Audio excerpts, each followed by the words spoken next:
I am absolutely delighted to welcome two very special guests to my channel, and I think that they should be welcoming me to theirs. This is a chat about an indigenous play from Canada, and we decided to read it in advance of Indigathon, which is happening for the entire month of November. And we have all read the play and we're going to chat about it, and I'm really looking forward to our discussion. Indigathon has two hosts. Michelle from Thor Wants Another Letter. And the other host is Bear at A2 Brody. I think that's how he would pronounce it. Those announcement videos are in the show notes. And this is a discussion on a modern classic play in the Canadian Canadian theatrical canon. Dry Lips Oughta Move to Kapuskasing by Tomson Highway, who is a Cree playwright and writer. And he is also two-spirited or gay. And this play premiered in 1989. And we have all read it, and you can read it too. It's not that easy to find as a paper copy. I don't think it's impossible. But we all read it on the website archive.org, where you can borrow the book for free. So we'll put a link to that in the show notes. And without further ado, who would like to start? Who would like to get us going? Can I say just one thing about discussing drama that Tilly and I, and just to say that Tilly and I discuss a play every month. Yes. And we have said we're really, happy to join in with other people to do that, because there's not enough talk about drama on BookTube. So it's a special treat to be discussing drama with Shawn. It's only taken a year and a half for anyone to take us up on our offer to join in on that.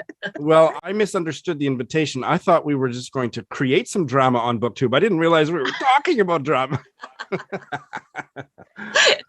And I have to say that I feel a little intimidated to be talking about drama. So I'm really glad to be talking about it with two people who are very well versed in talking about drama as works of literature, as literary texts. I have studied drama in my English academic life, but that was centuries ago. So I'm really looking forward to diving in. And that's why I'd like somebody else to go first. I think I nominate Tilly. Oh, okay. I don't know where to start. I enjoyed this play. I particularly enjoyed the first act. I think we're going to try and avoid any spoilers of the second act until we get slightly. Thank you for saying that. Yes, we're going to hold off talking about anything that happens in Act 2. And everything in Act 1, we think is fair game in terms of spoilers. So we'll let you know when we're moving into Act 2 or spoiler territory. Mm-hmm. I did find it quite challenging in some ways, which we'll discuss a bit more later on. But what often strikes me at first when reading a play is like how the text is written and how many stage directions and things there were. And I had the real feeling that Tomson Highway was trying to capture a very precise vision with his stage directions. There's some very specific descriptions of exactly how a wailing noise sounds, or exactly where the light goes and things. So I think he's got a very controlled idea in his mind of this play. It interested me that this was supposed to be a set of 7 plays, but after writing this play, he moved on to write a novel instead. So maybe having a bit more control over what is said and what happens. I don't know. Although, having said that, I heard him say that he particularly enjoyed a production of the play that happened in Japan with Japanese actors. And I didn't know about that. There you go. So he's willing to forego some control when it happens, when it's produced elsewhere in the world. I'm quite interested in how that would work, because there's sections of the play that are in the Cree language as well. So I'm interested if you stage this outside of Canada or outside of areas where people have understanding of the Cree language, how you would do that in terms of, because in the script there's translations side by side to the text, but how would you do that to make sure that people could understand things? And two things about that. One, I'm curious as to how it would be performed in Canada, because most theater goers wouldn't have a clue. White people don't understand Cree. So how did they do that? And in Japan, I wonder if they rendered the Cree parts of the dialogue in the indigenous language Ainu. That would be interesting. That would be interesting, wouldn't it? Yeah. This play is set on a fictional reservation, And it's about a group of men that are either middle-aged and a couple of the next generation, a couple of younger ones. There's a number of female characters, but they're all potentially played by one actress, and they have a different role in the play, so that the active protagonists in the plot and the spoken part of the play are a group of men. And it's a play that gives the reader or the viewer extremes of humor and tragedy. No, I think is how I would tragic summarize comedy, definitely. Yeah. And I think he's spoken in interviews about really trying to achieve like the pinnacle of both, and have people like crying from sorrow and crying from laughter at the same time, even, and trying to bring those tragedy and comedy like right together into the moment on stage. As a literary text, did that work for you? I was amused and saddened, but I didn't actually laugh or cry. I found that the bits that were supposed to be comical in the wake of some of the most tragic moments felt very hollow to me, and I didn't really feel receptive to those comedy aspects at the time when I was feeling more upset and disturbed by other aspects of the play. So this is very much a play about men, and in particular indigenous men. But yet the deepest part of the story, or I think that the part that I placed the most value on, was the story that was kind of in the backdrop of the women. And I almost wish that we'd started with the first play in this series, which is the Rez Sisters. I didn't know about that. I didn't know the connection chronologically or whatever. So maybe we'll do that for Indigathon next year. Yes. Because that one is very much centered on the women characters, many of whom are in this play. But this is very much a play, I think, about indigenous life, but it's also about misogyny and emasculation and sexuality and a whole bunch of things, gender type issues. I don't think it would fly if it was written today. I don't know. I mean, some challenges there. Yes. I mean, I feel like I really respected what Tomson Highway was trying to do in very honestly depicting misogyny, abuse, difficult relationships between the sexes, things like alcoholism, all those, the issues that he brought to the play, I respected. But I think, I'm not sure you could write it in this form today. And I think my feeling about the play, actually, if I hadn't known that he'd chosen to write a play with the women as the main characters and the men, the male spirit of Nana Bush, which we should talk about, I would have felt, whereas in this one, it's about the male characters and and Nana Bush, the spirit's female side. Yes. If I didn't know that there was a pair of plays like that, I would have had more problems with the depiction of women in this play. Yes, me too. Yeah, I definitely found that, because I was reading the play without knowing. I didn't do like more background reading until after I'd finished reading the play, so I had no idea that there was this other play, and at times I was very uncomfortable. Although that said, even in the very first scenes, there's a part where the men are kind of competing with each other for things that they think are going to benefit the reserve. So one of them wants to set up a bakery and one of them wants to set up a radio channel, and they're kind of saying like, oh, which of us should go first, and both think that their idea is the most important. And while they're competing and getting nowhere on that, then they find out that the women have gone out and set up a hockey team and are playing in this important competition. And it kind of shows that the women in this play, at least, are kind of getting things done while they're kind of just absolutely competing a little bit. So we probably should have mentioned that earlier, that's kind of another one of the key premises of that is that their wives, their girlfriends, their sisters, they have banded together and formed a female hockey team, and most of the men are quite put out and threatened by this. And that all happens kind of off screen, and it's their reaction to that is.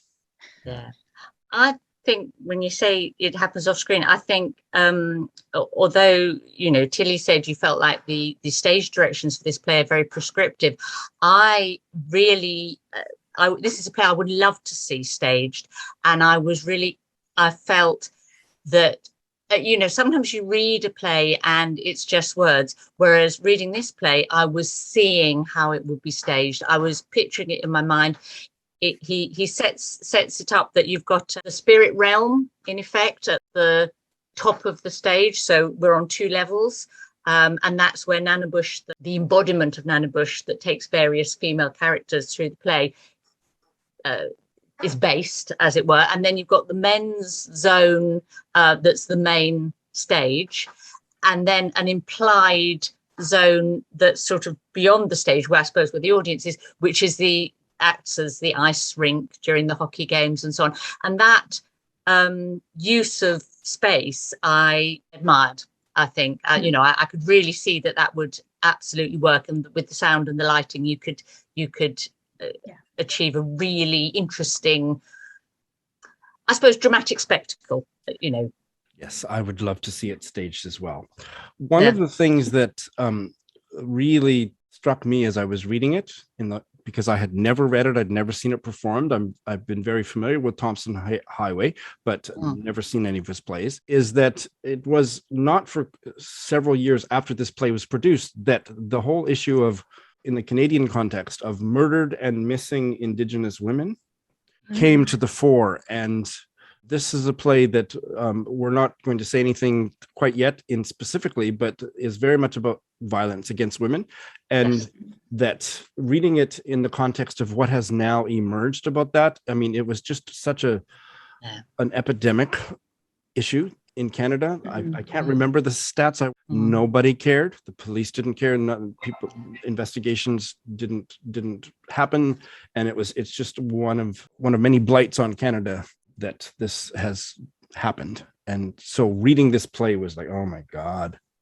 Yeah. So it kind of sits in maybe a darker context now, knowing that kind of background. That's right.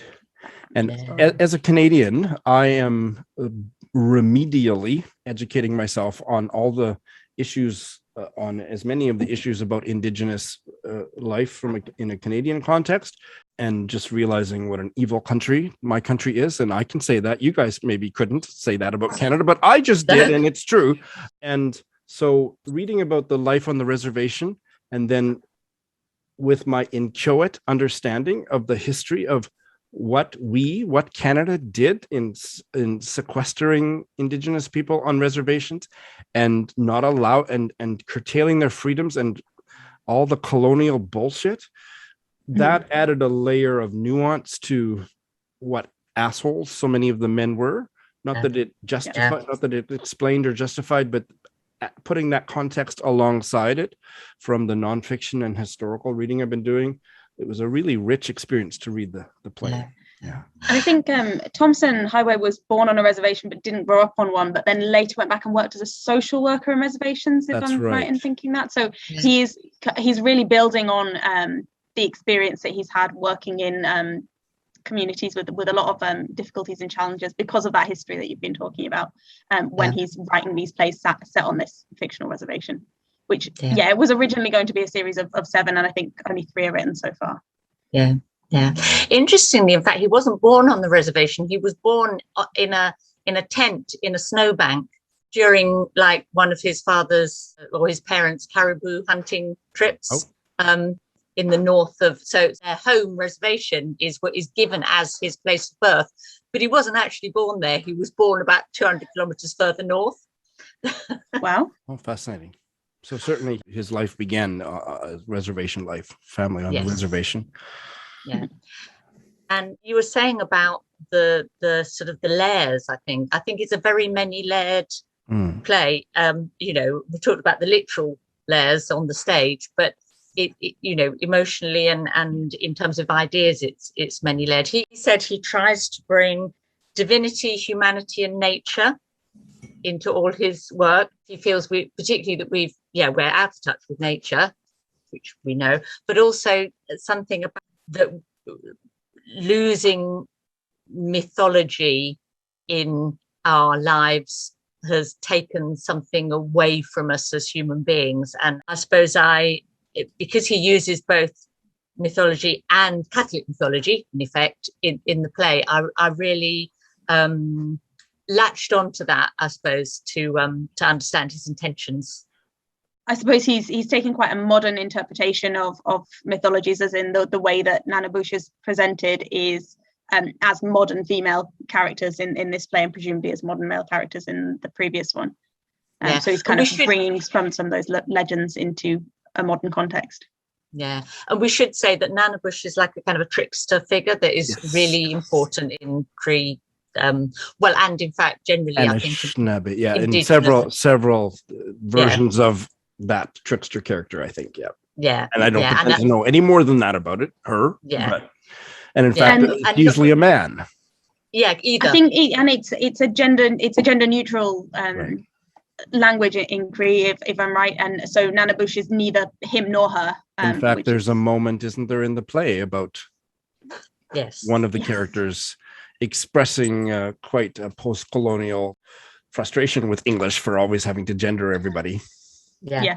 Oh, so can we come back to the fact that he uses a certain amount of Cree in the play? Yes. And in reading things around the world, as I do, I've read poetry and various things where people use sort of other language in.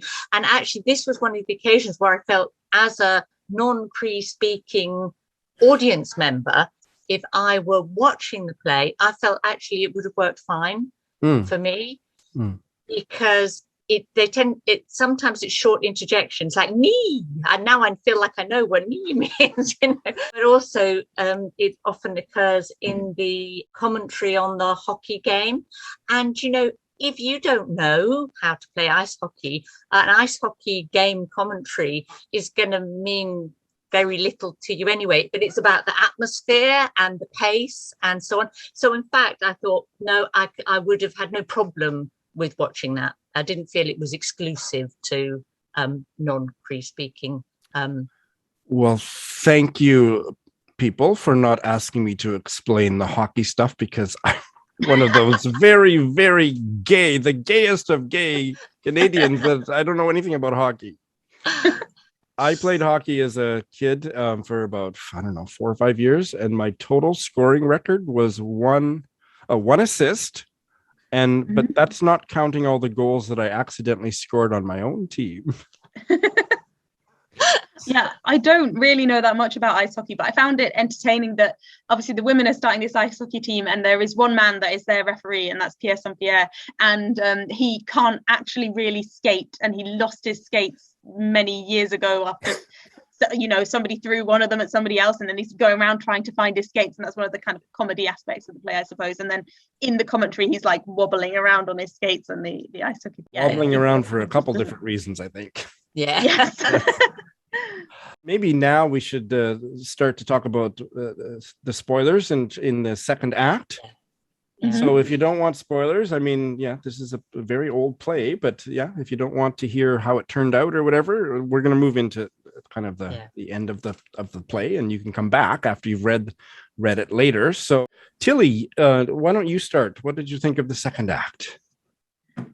I found it quite unexpected, actually. I knew it was going to be I suppose a dramatic and tense play, but I didn't expect it to escalate so quickly into violence that was fairly extreme. I think this, in the modern parlance, we'd say trigger warnings, I suppose, for significant violence against women, quite a graphic and unpleasant rape scene, which I wasn't entirely sure was fully justified, if I'm honest, in the context of the play. I didn't feel like there was enough exploration of it, potentially, and you two might kind of argue back on that, and also some ableism, which I think we could maybe explain a little bit. I thought it was one of the weaknesses of the play myself. It didn't really need to, what was the, I mean, it was overly symbolic. Yeah. We haven't quite identified the whole thing between indigenous spirituality and Christianity, which is a big thing in the play, especially between a couple of the characters. The fact that the woman was raped with a crucifix, I just think that's really... Think about the Catholic Church's role around residential schools and so on. You can see why you might want to do that, but I'd still have reservations it about was is appropriate. just Not from don't let's offend the Catholic Church, but more the oh, absolutely. I'm not talking about anything about blasphemy or anything like that. No. But just really that it didn't. I don't think it plays well now. And the way it was shown, and like I'm talking about the stage directions again, and the very precise stage directions, and the kind of positioning of her, and the descriptions of her showing where she's bleeding and things. It wasn't in any way shielded, or it was very voyeuristic. Voyeuristic and almost to the point of being gratuitous. Yes, exactly that. I mean, I think one of my issues with the play and how I think you'd stage it differently now is also a lot of use of just like nudity, particularly of for women, and exaggerated sexual characteristics, prosthetic breasts and prosthetic. That's exactly one of the things I was going to go on. Big bum. Yeah, one of the characters was nicknamed Big Bum. Yeah. I was all in favor of the male nudity, but well, and that had a specific dramatic purpose. Yes. You could. It was funny, embarrassing, but also, was all about the power between the men and the women. Whereas some of the exaggerated sort of use of the female body felt a bit gratuitous. It probably wouldn't have in 1989. Exactly. Right? Exactly. It's of its time in that sense. Doesn't age well. We haven't talked about, but I think there's a lot of stuff. I've found some academic, and I don't want to really go too far down the academic rabbit hole, but that talked about the hybridity of like indigenous culture and popular culture, Western culture. So we got the hockey, and we got the indigenous spirituality and so on. But two things in popular culture that I thought, okay, really? So The Exorcist and the crucifix, right? Yeah, I can see that. I've not seen The Exorcist, but I can see the kind of the religious. Young girl who's possessed. She sticks the crucifix up her vagina. Yeah, and that was 1973. Yes. And the fact that this is a dream sequence, that it's all a dream, and like when was the Dallas and JR and it was all a dream? When was that? Yeah, I found that quite weak as an ending. So that's the other spoiler, is that at the end of the play, it's all this one character's dream. Yeah. And I think part of that is supposed to be about the kind of notions of cyclical time that I mean, I've not read much indigenous Canadian work, but apparently that's a really common feature, or a common way of time being perceived, as it's being in cyclical in nature, and it happens in the Red Sisters as well. But saying that it was all, or suggesting that it was all a dream, just was a bit underwhelming for me personally.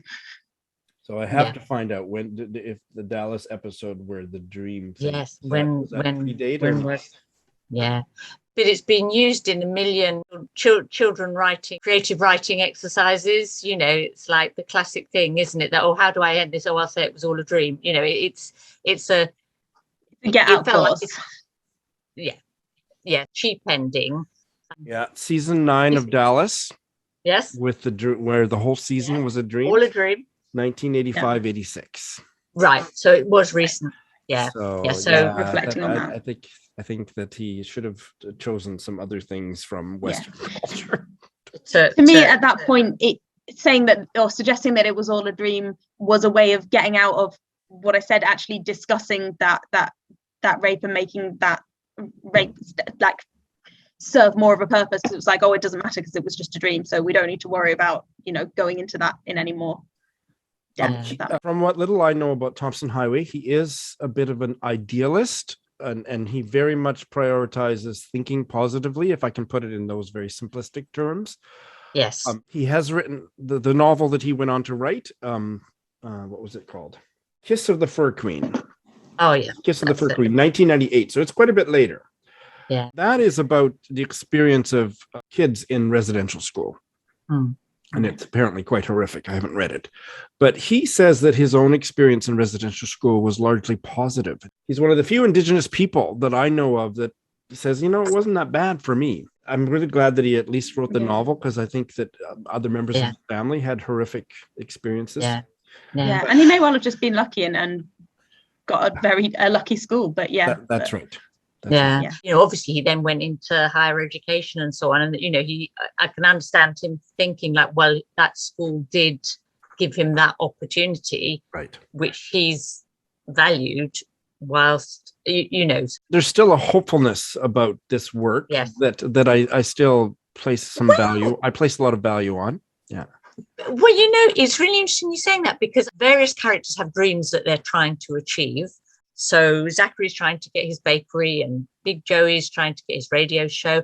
But then you've got the younger generation, Simon and Patsy, who they're the ones that are trying to bring together their sort of traditional beliefs and so on, with an aim to create change and to take things forward. So they are the two optimistic characters, and they're the two characters that die in the course of the action. So I found that quite the opposite of optimistic. Then I wondered whether he needed to make it all a dream to sort of almost undo his own negativity.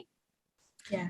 Correction, I don't think Patsy dies, because it mentions her recovering in the hospital, but because she's recovering in the hospital. I lost that thread too. So well, that's really interesting, because I thought she went to the hospital but she died. But maybe it was the baby died. The baby died. It was a miscarriage. Yeah, as a result, that would make sense, because the baby definitely didn't live. Yeah.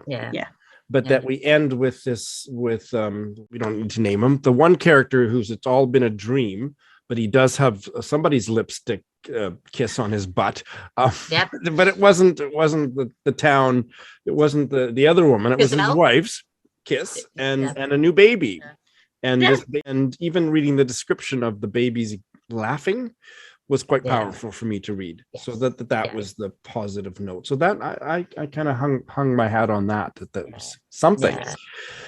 But maybe we could have got to that without the dream bit. Did you notice that his wife is called Hera? Yes. And we all know that Hera is like earth goddess, very powerful Greek earth goddess of fertility. And I did think, did he have that in mind? And actually, reading what he says, that was a deliberate choice. So he does draw things in from other cultures. That goes back to this idea, this very academic word, hybridization, the hybridity of the play, pulling in things from various places. Yeah. He also said about Hera that sometimes there's a kind of a questioning when the Christian God came across into indigenous cultures. It's like, well, where did you leave your wife? Like, why is there only one of you? Why don't you have another half? And obviously Hera is the other half to the Greek mythology. She's Zeus's wife, isn't she? She's Zeus's wife. So it's kind of like filling that gap almost by bringing this hybridization into it. Another thing that I heard him say, which kind of helped me, I suppose, in understanding the play, was he said that it was deliberately cartoon-like. So it's deliberately extreme. So not just deliberately funny and tragic, but and what he said, and it's something that the three of us could never say, but he said that reservation life is almost cartoon-like in its extremes. That's how he experiences when he goes back, and he's on a reservation and with people. It's like Wile E. Coyote, constantly being killed but popping back up again. That was a deliberate artistic choice. Yeah. Which I found interesting. Yeah. Well, I'm really glad I finally read this play, because I feel like I don't have to give my Canadian passport back. I finally read the Tomson Highway play. And so I think we should think about, I'm not going to extract any commitments from you people tonight, but that we might read the first one for next year's Indigithon. Yes. I'm more than happy to do that. Sounds like it might be even more up our alley. It's a date. Well, this has been an absolute delight. So Tilly of Tilly's Shelf and Roz of Scallydelling About the Books, thank you so much. And thank you so much Shawn, for having us. Yeah. The Book Maniac, and we look forward to sharing the video.